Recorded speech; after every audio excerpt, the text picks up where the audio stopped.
Hi everyone. In this video, we're going to talk about bias and variance. We're going to cover the basic ideas here, but it's really a topic that's difficult to master. I don't know, difficult, but it's a long path in understanding all the nuances of bias and variance. So it's a topic that can take quite a long period of time. It's a topic that's easy to understand, but for some reason, to understand all the nuances takes some effort. So let's get started with the basics. So here we have a simple classification problem where we're trying to distinguish the stars from the circles, just two features, whatever they are. And the simplest model we can have is a straight line. So let's look at that. So we could draw the straight line, and you can see that there are a lot of errors in this. If this is the training data, our model really has a lot of errors, and we call this high bias. So it's underfitting the training data. So that model underfits the training data, high bias, right? So we have, I think, 30% error rate just for the training data. That sucks. The alternative is we could have a very sophisticated model of the data. We could use maybe a deep neural network, something along those lines, and draw this very squiggly line that fits the training data perfectly. And we call this high variance, that it overfits the training data. So it's too perfect. We'll see an example of why that's a problem shortly. And what we're actually looking for is something that's kind of just right, that we have this curve here. It pretty much covers the training data, but it's not perfect. So we just saw how it looks in 2 dimensions. So visually seeing things is relatively easy, and let's just recap that let me back up. So that straight line didn't capture the training data very well. There was 30% error, so we'll call that high bias. It underfits the training data. Overfitting the training data means it's too perfect. We're trying to capture every nuance of that training data. That's called high variance, and what we're looking for is something we're calling, well, it's just right. It reminds me of the Goldilocks and the 3 bears example. So if we have multidimensional problems, how do we identify it? We can't visually look at this. What are the metrics we should be looking for? And let's take a look at the example of trying to recognize cats and distinguish those pictures from pictures of dogs. So we're trying to distinguish cats from dogs.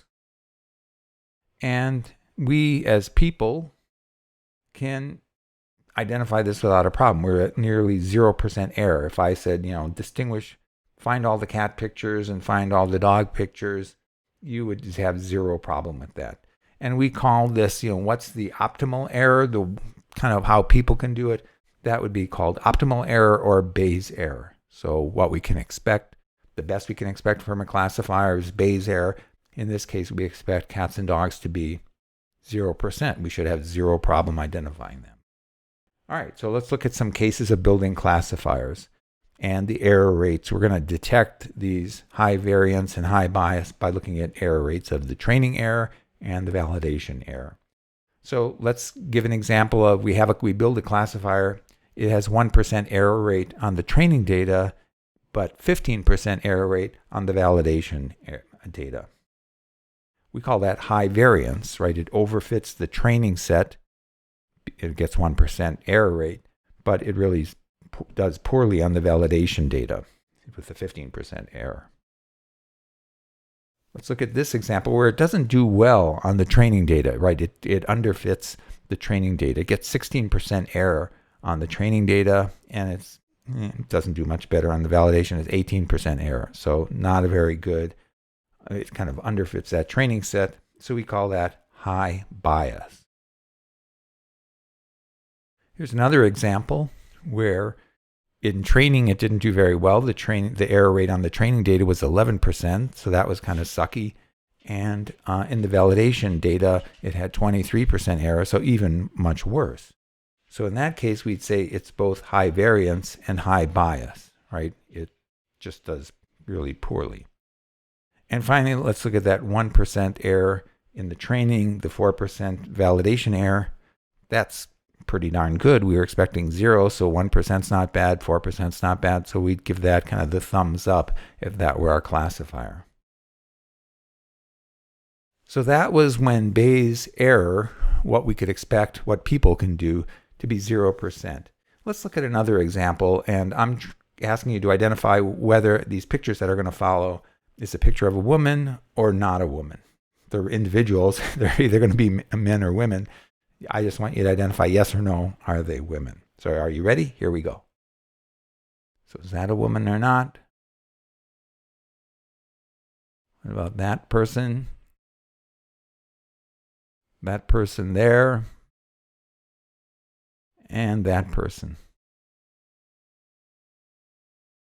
So you can see that's a little trickier example, right? That when we're trying to take pictures of people far away, that we'd have some errors even as people, identifying it. And let's say 15% of the time we're wrong. So that Bayes error is 15%. So in this case, if that was our task, that column of being 16% right on training and 18% on validation, that's actually pretty good. So that's not an indication of high bias. That's an indication of a classifier performing as we would expect, since the best people can seem to do is 15%. So it's a bit dependent on problem. So just because we see 16% error rate doesn't mean that we have high bias. So keep that in mind. And let me just take a second to kind of explain what these terms mean, or how do we get the term variance to mean what I just told you what it means.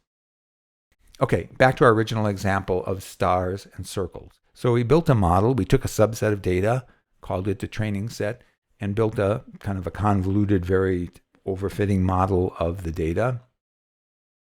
And now let's say I take another subset of that data, the original data set, let's call it the validation data, and I train a model on that. And if I look at that, it's a very squiggly line like the one before.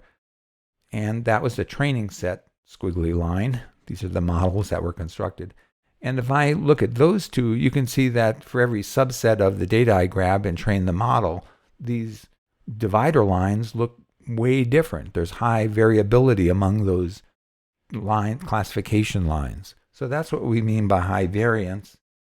If we look at a very simple model of a straight line, that's the validation data, that's the training data. They're both looking kind of straight lines and fairly similar. So we'd say that's low variance. There's low variability between those classification lines. So training on different subsets of the data will yield a very similar model. That's where that term variance comes in.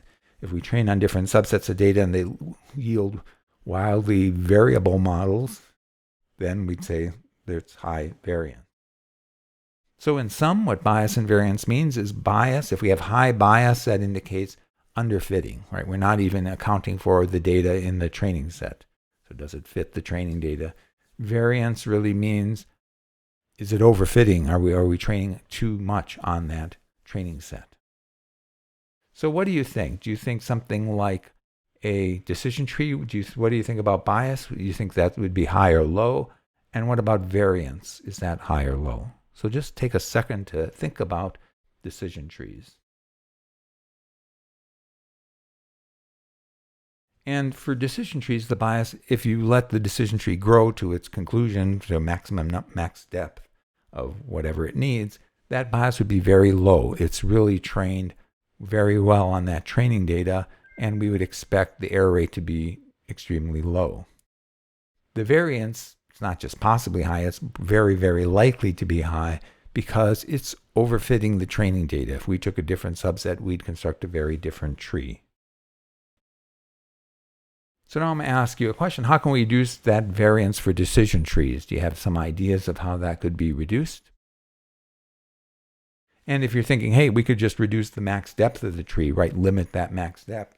It wouldn't overfit the data then. Maybe we'd get a better variance. And that's correct. If we took that to its logical conclusion, we'd have something called the decision tree stump, where we're only asking one question. The depth of a tree is limited to 1. All right, and that's it. Thanks so much for watching this short video. And now we're going to get on to more ensemble methods. So thanks. Take care.